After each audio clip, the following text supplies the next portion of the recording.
দেশবাসীকে সালাম, আসসালামু আলাইকুম। আপনি অত্যন্ত গুরুত্বপূর্ণ প্রশ্ন করেছেন।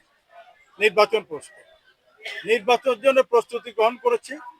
বাংলাদেশের স্বাধীনতা অর্জনের জন্য আমি যখন বিশ্ববিদ্যালয়ের ছাত্র 1971 সালে অনার্স তৃতীয় বর্ষের ছাত্র, নিজের জীবন বাজি রেখে মুক্তিযুদ্ধে অংশগ্রহণ করেছিলাম, দেশ স্বাধীন করেছি।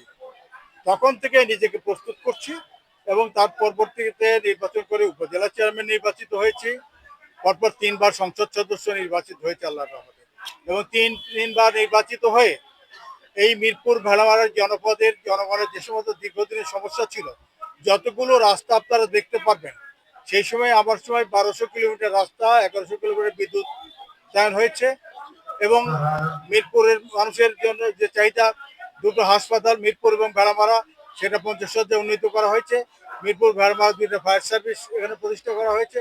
মিরপুর ভেড়ামারা যতগুলো শিক্ষা প্রতিষ্ঠান, কলেজ, হাই স্কুল, মাদ্রাসা, প্রাইমারি স্কুল, সমস্ত ভবন আমার হাতে হয়েছে। মিরপুরের যে বড় সমস্যা ছিল এখানে সাগরখালী সমস্যা, সেই সাগরখালী সমস্যা 2003 সালে আমি সংসদ সদস্য ছিলাম, মাননীয় প্রধানমন্ত্রীর অনুমোদন নিয়ে সেটা 2003 সালে কাজ শুরু হয় এবং দেশনেত্রী বেগম খালেদা জিয়া প্রধানমন্ত্রী থাকাকালীন 2006 সালে সেই সাগরখালীর সেই কাজ উদ্বোধন করেন। তা আমি উন্নয়নের দিক থেকে মানুষের কাছে অত্যন্ত সুপরিচিত এবং নিজেকে এই দলকে, বিএনপি জন্ম এই দলের সাথে আছি এবং আমার সমস্ত নেতাকর্মীর সুখে দুঃখে, আপদে বিপদে প্রয়োজনে সবসময় তাদের পাশে থেকেই আমি কাজ করে যাচ্ছি। এবং আমার এই দল যে গত বছর 1 বছর যাবৎ আমরা দলের যে কাউন্সিল হলো, আমরা ওয়ার্ড, ইউনিয়ন এবং থানা পর্যায়ে আমরা সম্মেলনের মধ্যে দলকে সংগঠিত করে দল শতকরা 100% আমার সাথে আছে। মনোনয়নের ব্যাপারে আমি তো মনে করি যে আমাদের দলের নেতা বলেছেন, দল যা চাইবে, তৃণমূলের নেতা কর্মীরা যা চাইবে, জনগণ যা চাইবে। আপনারা নিজেরা সাংবাদিকতা করছেন, আপনারা নিজেরাও জনগণের মনোভাব জানেন।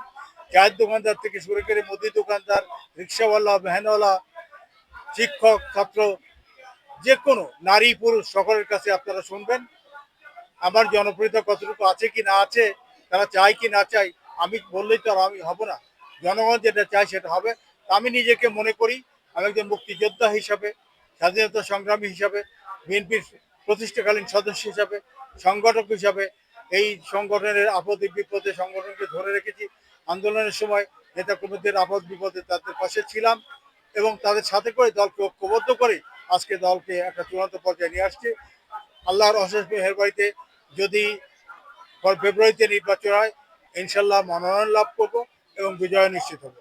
আর যদি কোনো কারণে নির্বাচনে কোনো রকম যদি ব্যাঘাত সৃষ্টি হয়, আমার নেতা জনাব তারেক রহমান যে নির্দেশনা দেবেন, আমরা প্রয়োজন বোধে আন্দোলন করে নির্বাচনের দাবি আদায় করে ইনশাল্লাহ বিজয় লাভ করে নির্বাচনে জনগণের ভোট দিয়ে বিজয় হয়ে খালেদা জিয়া এবং তারেক রহমানকে আমরা বিজয় বসে সরকার গঠনে সরকারের প্রধানমন্ত্রী করবো ইনশাল্লাহ।